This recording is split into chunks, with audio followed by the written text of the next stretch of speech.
మన ఆది అసలు నివాళి కార్యక్రమానికి చేసిన మన ఎమ్మెల్యే గారికి, అలాగే మన రాష్ట్ర నాయకులు బొల్లయ్య గారికి, అందరికీ ఈ గ్రామస్తులందరికీ కూడా ముందుగా నా నమస్కారాలు తెలియజేస్తున్నాను. మరి ఆలీతో సుమారుగా మాకు 45 సంవత్సరాల నుంచి కూడా అనుబంధం. మరి ఆలీ లాంటి కార్యకర్తలు బహుశా రాష్ట్రంలో చాలా వేళ్ల మీద లెక్కబెట్టవలసిన అవసరం అంతేను. మరి ఆలీ గారు మరి ఇప్పుడు రాష్ట్ర నాయకత్వం ఈ రోజున 10 లక్షలు ఇచ్చి గుర్తించడం కాదు. ఒక 15 సంవత్సరాల క్రితమే కల్పన గారు ఉండగా ఒక రోజున హైదరాబాద్ నుంచి స్టేట్ పార్టీ ఆఫీస్ నుంచి స్వయంగా మన రాష్ట్ర ముఖ్యమంత్రి చంద్రబాబు నాయుడు గారు కల్పన గారికి ఫోన్ చేసి మన రాష్ట్రం మొత్తం మీద ప్రతి జిల్లా నుంచి ఒకళ్ళిద్దరు సీనియర్ నాయకుల్ని గుర్తించి వారికి సన్మానం చేసి వారికి ఆర్థికంగా కూడా మనం చేద్దామని చెప్తూ, మీ కృష్ణా జిల్లాలో ఒక పొట్టిగా ఉంటారు, అలాగే ఎప్పుడు కూడా పసుపు చొక్కానే వేసుకుంటా ఉంటారు, అలాగే చేతిలో ఎప్పుడు కూడా మన పార్టీ యొక్క ఫైల్ పుచ్చుకుని వస్తూ ఉంటారు. ఆయన పేరు గుర్తు రావట్లేదు కానీ మీ జిల్లాలోనే ఉండారని ఆయన ఫోన్ చేస్తే ఆ రోజున కల్పన గారు మధ్యాహ్నం 12 గంటలు నాకు ఫోన్ చేసి, ఎవరండి మన ఇట్లా ఈ విధంగా పార్టీ చంద్రబాబు నాయుడు గారు స్వయంగా కూడా అడగటం జరిగింది అంటే ఆయన చెప్పారు, గుర్తులని చెప్తే ఇంతకన్నా మన జిల్లాలో పసుపు పచ్చ చొక్కా వేసుకుని 1983 నుంచి చనిపోయే వరకు కూడా మరి ఒక ఏకైక కార్యకర్త ఆలీ గారమ్మ. ఆయనే ఆలీని అంటే అప్పటికప్పుడు మీరు అర్జెంటుగా ఆలీ గారిని హైదరాబాద్ పంపించమంటే ఆ రోజున రాష్ట్ర పార్టీ ఆఫీసులో ఇట్లా ప్రతి జిల్లా నుంచి ఒకళ్ళిద్దరిని మాత్రమే పిలిచి వాళ్ళందరికి కూడా సన్మానం చేసి ఆ రోజున మరి ఆలీ గారికి 1000 రూపాయలు చొప్పున ఆ రోజున పెన్షన్ ప్రతి నెల కూడా ఆర్థిక సాయం, ఆ రోజుల్లో 1000 రూపాయలు అంటే కాస్త ఎక్కువ మొత్తమే మరి ఇవ్వటం కూడా ఆ రోజునే ఆలీ గారిని చంద్రబాబు నాయుడు గారు గుర్తించడం జరిగింది. మరి ఆలీ గారితో నిజంగా ఇటువంటి కార్యక్రమం మరి ఈ విధంగా జరుపుకుంటూ ఉంటే మా అందరు కూడా చాలా బాధాకరమైన విషయమే. కానీ పార్టీ కోసం ఆ విధంగా కమిట్మెంట్గా పని చేయటం మూలంగానే ఈ తెలుగుదేశం పార్టీ మరి ఇప్పటికీ 40 సంవత్సరాలైనా కూడా ఈ విధంగా మనుగడ సాగిస్తుందంటే ఆలీ బోటి కార్యకర్తలు ఉండటం మూలంగానే మన పార్టీ కూడా ముందుకు వెళుతుంది. మరి మన పార్టీ కూడా గుర్తింపు మరి కార్యకర్తలని గుర్తించే విధానంతోనే ఇవాళ మన పార్టీ మరి ముందుకు వెళ్ళడం కూడా జరుగుతుంది. కాబట్టి మనందరం కూడా ఆలీ అడుగుజాడల్లోనే మరి పార్టీ కోసం మనం కృషి చేయటం కూడా చెయ్యాలి. మరి ఈ 40 సంవత్సరాలే కాదు 100 సంవత్సరాలైనా సరే మన పార్టీ మనుగడ సాగించవలసిందని కూడా మీకు తెలియజేస్తున్నాను. అలాగే మరి ఆలీ చూస్తే ఎవరి దగ్గర అయినా సరే ఇప్పుడు వీరంకలాటలో కనపడితే ఒక 100 రూపాయలు తీసుకున్నాడంటే ఆ 100 రూపాయలు ఇంటికి చేరే కాదు, ఎవరికో ఒకళ్ళకి అక్కడ పిలిచి నువ్వు కాఫీ తాగావా, నువ్వు టిఫిన్ చేసావా అని 100 రూపాయలు 10 నిమిషాల్లోనే అవజేసేవాడు. ఏ ఆలీ అంటే అయిపోయినాయిగా అనేవాడు. అదేంటి నువ్వు ఇంటికి వెళ్ళి శుభ్రంగా ఇది చేయాలి కదా, నువ్వు తీసుకెళ్ళమని చెప్తే నీకు ఇస్తే అంటే ఇంకొక 10 రూపాయలు ఈసారి ఇంటికి వెళ్ళిపోతాను అన్నాడు. అసలు ఆశ్చర్యం, ఇక్కడి నుంచి పొద్దున్నే స్వారగూడ నడిచి రావటం కాదు, అక్కడ ఎవరైనా దొరకపోతే అక్కడి నుంచి కృష్ణాపురం వరకు కూడా మరి నడుచుకుంటాను వచ్చాడు. మరి అన్ని సంవత్సరాలు బతకడానికి కూడా ఆలీ యొక్క కారణం లిమిట్ గా తినేవాడు. అలాగే వాకింగ్ మరి ఎన్ని కిలోమీటర్లు మరి కృష్ణాపురం వరకు కూడా వెళ్ళటం రావటం 2-3 సార్లు కూడా మరి చేయటం కూడా జరిగింది. మరి ఆ విధంగా ఆలీ పార్టీ కోసం. కాకపోతే ఒక దురదృష్టకరం ఏంటంటే మేము ఎప్పుడన్నా ఈసారన్నా ఆలీ మనం గెలుస్తామంటే ఆ మాట అని మాకవయ్యా నువ్వు ఇదే పోట్లాడేవాడు, పార్టీ వాళ్ళ మీద పోట్లాడేవాడు. వైసీపీ వాళ్ళు ఏమన్నా కనపడితే వెళ్ళిపోయి ముందర అసలు వాళ్ళని ఈసారి మీరు ఖాళీ అని వాళ్ళందరి మీద కూడా పోట్లాడితే మేము ఆపరేకి చచ్చిపోయేవాళ్ళం. మరి ఆ విధంగా ఆలీ మరి ఆయన యొక్క జీవితం, ఎందుకంటే ఈసారి చంద్రబాబు నాయుడు గారు మరి ముఖ్యమంత్రి కావటం, ఆయన ముఖ్యమంత్రి అయ్యేప్పటికీ ఆయన కొంత కాన్షియస్ కోల్పోయాడు. ఆ రోజున యాక్సిడెంట్ జరిగిన రోజులు కూడా 7:30కే బయలుదేరిపోయి అక్కడికి పార్టీ ఆఫీస్ కాడికి వెళ్ళటం, మరి అక్కడ ఆ కారు ప్రమాదం జరగటం, ఆ రోజున అబ్బాసు మేమందరం కూడా, నరేంద్ర గారు మేమందరం కూడా వెంటనే కారు వేసుకుని అక్కడికి వెళ్ళేప్పటికీ ఆ రోజునే డాక్టర్స్ కూడా మరి ఏజ్ ఎక్కువ అవటం మూలంగా ఈ బ్రెయిన్లో క్లాట్ అవటం మూలంగా ఆపరేషన్ చేసే పరిస్థితి కూడా కదండి.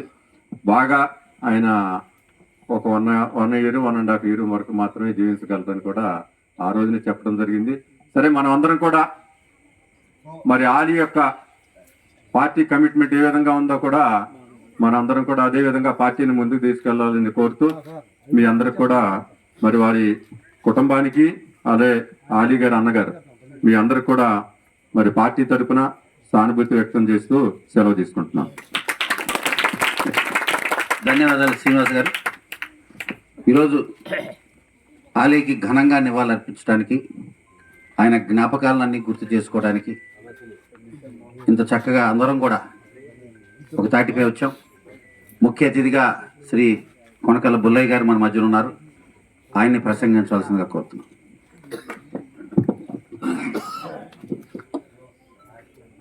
ఈ రోజున మనందరికీ ఎంతో ప్రీతిపాత్రుడు, ఏ భేషజాలు లేకుండా తెలుగుదేశం జెండాని భుజాన పెట్టుకుని మోసి తెలుగుదేశం గెలిపే తన గెలుపుగా అన్ని వర్గాలతో కూడా సత్సంబంధాలు కలిగి పొద్దున లేచిన కాడి నుంచి 1982 నుంచి 83 నుంచి కూడా 41 సంవత్సరాల పాటు తెలుగుదేశం ఉచ్చారణ తప్ప ఇంకో ఉచ్చారణ తెలియ మరి మా అందరికీ అత్యంత ఆప్తుడైన మీర్జా అలీ గారి మరణం పార్టీకే కాకుండా ఈ ప్రాంతానికి తీరని లోటు. మరి ఆ కార్యక్రమానికి మన ప్రీతమ నాయకులు చిరంజీవి ఎమ్మెల్యే వర్లకుమార్ రాజా గారు, ఇవాళ వర్లకుమార్ రాజా గారు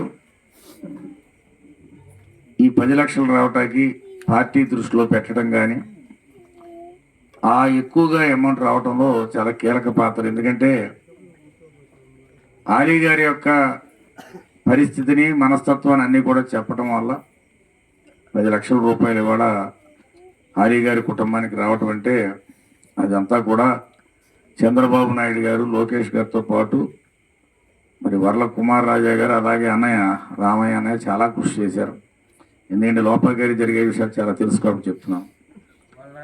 ఇవాళ ముఖ్యంగా వారిని మనస్ఫూర్తిగా అభినందిస్తూ మరి మండల పార్టీ అధ్యక్షులు శ్రీనివాసరావు గారికి, అలాగే సర్పంచ్ మా అమ్మాయి పూర్ణ గారికి, పర్వేజ్ గారికి, మా సోదరుడు చిరకాల మిత్రుడు జక్కా శ్రీనివాసరావు గారికి, ఇంకా ముందున్న అనేక మంది సోదరులకు అందరికీ. ఎందుకంటే నాకు అందరితో సంబంధాలు ఎక్కువ. ఎందుకంటే ఇక్కడున్న మన షియాలు, బందర్లో ఉన్న షియాలు కూడా నాకు బంధువులు కానీ ఎక్కువగా మంచి సంబంధాలు మెయింటైన్ చేస్తాను. ఇవాళ ఇందాడు ఎమ్మెల్యే గారు చాలా విషయాలు చెప్పారు. ఒక వ్యక్తి అంత గుండెల్లో హత్తుకుపోయే పరిస్థితి ఆలీ దగ్గర ఉంది. ఎక్కడ బందర్లో ఏ మీటింగ్ జరిగినా మేమన్నా మీటింగులకి ఏదైనా డొమ్మా కొడతా ప్లాన్ చేసేవాడు, కానీ పాపం వచ్చి ఆలీ కూర్చునేవాడు. సరాసరి మా ఇంటికి వచ్చాడు. చాలా సంవత్సరాల సంబంధం. నారాయణ 10 ఏళ్ళు ఎంపీగా ఉన్నప్పుడు ఏదో ఈ ఊరికి నిధులు, ఎంపీ నిధులు ఇలాంటి అన్నిటి తీసుకుని సక్సెస్ చేసాడు. మరి రామయ్య గారి దగ్గరికి వెళ్ళినా, ఏ ప్రజాప్రతినిధి దగ్గర, ముఖ్యమంత్రి దగ్గరికి వెళ్ళినా, స్టేట్ వైడ్గా ఎవరైనా కూడా గబుక్కును గుర్తుపట్టగలిగిన ఆ డ్రెస్ కోడ్ మెయింటైన్ చేయటం.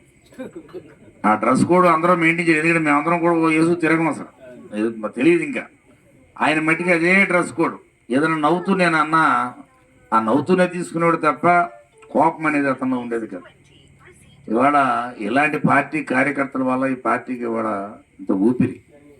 ఎందుకంటే తెలుగుదేశం పార్టీలో కార్యకర్తలు వాళ్ళు చేసే శ్రమ మామూలు విషయం కాదు. ఎందుకంటే ఎమ్మెల్యే గారు నేను కారులో కూడా మాట్లాడుకున్నాను. ఎంతమంది ఎమ్మెల్యేలు అయినా ఇంకోటి అయినా ఇవాళ పార్టీ యొక్క కార్యకర్తల తలవ వాళ్ళు పడే కష్టానికి ఏం చేస్తే రుణం తీరద్ది అనే దాని మీద చాలా విషయాలు మాట్లాడుకోవడం జరిగింది. ఇవాళ మరి సోదరుడు ఆలీ ఇవాళ ఇది ఉందని చెప్తే నేను కూడా బయలుదేరి వస్తున్నాను. మరి నిజంగా అదృష్టంగానే భావిస్తున్నాను. ఎందుకంటే అతని యొక్క సంస్మరణ సభలో మాట్లాడటం కానీ అతని గురించి 4 ముక్కలు మాట్లాడటం మనం అదృష్టంగానే భావించాలి. పెద్ద పెద్ద ఉన్నత పదవులు అతను చేయకపోవచ్చు, కానీ ప్రజల హృదయంలో, ఈ ప్రాంత ప్రజల విషయంలో హృదయంలో చిరస్థాయిగా ఉన్నాడు. పార్టీ విషయంలో కూడా చంద్రబాబు నాయుడు గారు కానీ, మన పార్టీ నాయకత్వాలు కానీ, మరి ఎమ్మెల్యే గారు కానీ, ఇప్పుడు ఇందాక రాజులపాటి శ్రీనివాసరావు గారు, జక్కా శ్రీనివాసరావు గారు చెప్పడం జరిగింది. ఎమ్మెల్యేగా అన్నయ్య బాబురావు గారి విషయంలో అతను ఆ ఫైట్ చేసిన విధానం సామాన్యమైంది కాదు. ఖాయమైపోయిన సీటే మళ్ళీ మార్చి ఆ రోజున అన్నయ్య బాబురావు గారికి ఇవ్వడం అనేది శోభనాథరావు గారికి అయిపోయింది. లారీలు మాకు బాగా గుర్తుంటే కొన్ని సంఘటనలు. కాళ్ళు పట్టేసుకున్నాడంటే రామారావు గారిని చిన్న విషయాలు కాదు. కొంతమంది కార్యకర్తలు ఆ త్యాగం, ఆ మొండితనం వల్ల కొంతమంది ఎమ్మెల్యేలు గాను, ఎంపీలుగా కానీ, మరి మంత్రులుగా కూడా చేయటంలో మరి ఆ తెగింపు అన్నీ మేము అడగలేము. మాకు ఇది కావాలని మేము గబుక్కులు పట్టుకోలేము. మా కోసం పట్టుకున్నాడు అంటే మాకన్నా ఎక్కువ త్యాగం చేసినట్టే మనం ఆది గారిని గుర్తుంచుకోవాలి. మరి వారి కుటుంబానికి ఇవాళ 10 లక్షల రూపాయలు ఇచ్చారు. మా నాన్నగారికి కూడా టీచర్ గారు మరి ఇవాళ దాని జాగ్రత్తగా సద్వినియోగపరిచే విధంగా ఆవిడకి 5 లక్షల రూపాయలు డిపాజిట్ చేయటం, కతిమాయి ఏం చేయాలనే దాని మీద కుటుంబ పెద్దలు వారందరూ కూడా కూర్చొని మంచి నిర్ణయాలు తీసుకోవాలా. మరి ఇవాళ ఆలీ గారిని మరొకసారి స్మరించుకుంటూ, ఎక్కడున్నా కూడా ఆలీ గారు పార్టీ శ్రేయస్సు, కుటుంబ శ్రేయస్సు కన్నా పార్టీ శ్రేయస్సు కోసం ఆలోచిస్తాడు. ఇందాక శ్రీనివాసరావు గారు చెప్పినట్టు అల్ప సంతోషి అడగటం కూడా చాలా తక్కువ అడిగేవాడు. మాకేమో రెగ్యులర్ కస్టమర్గా అక్కడ వచ్చేవాడు. బందర్ కదా, మరి బందర్లో వచ్చేవాడు. ఎవరి దగ్గరికి వచ్చినా ఏదో పార్టీ చర్చ తప్ప అతని వ్యక్తిగత చర్చలు ఉండే కదా. మరొకసారి ఆలీ గారి యొక్క పవిత్రాత్మక శాంతి కలగాలని, మరి వారికి ఈ 10 లక్షల రూపాయలు రావటంలో మరి చంద్రబాబు నాయుడు గారు ముఖ్యమంత్రి గారితో పాటు అలాగే లోకేష్ గారి హృదయాన్ని ఎంతో చూరగొనే విధంగా మరి ఆలీ గారు ఉన్నా కూడా ఈ 10 లక్షల రూపాయలు రావడంలో కీలక పాత్ర వహించిన మరి ఎమ్మెల్యే చిరంజీవి వర్ల కుమార్ రాజా గారికి, అన్నయ్య రామయ్య గారికి కూడా మనస్ఫూర్తిగా అభినందనలు తెలియజేస్తూ మరొకసారి ఆలీ గారి ఆత్మకు శాంతి కలగాలని కోరుకుంటూ సెలవు తీసుకుంటాను. జై హింద్.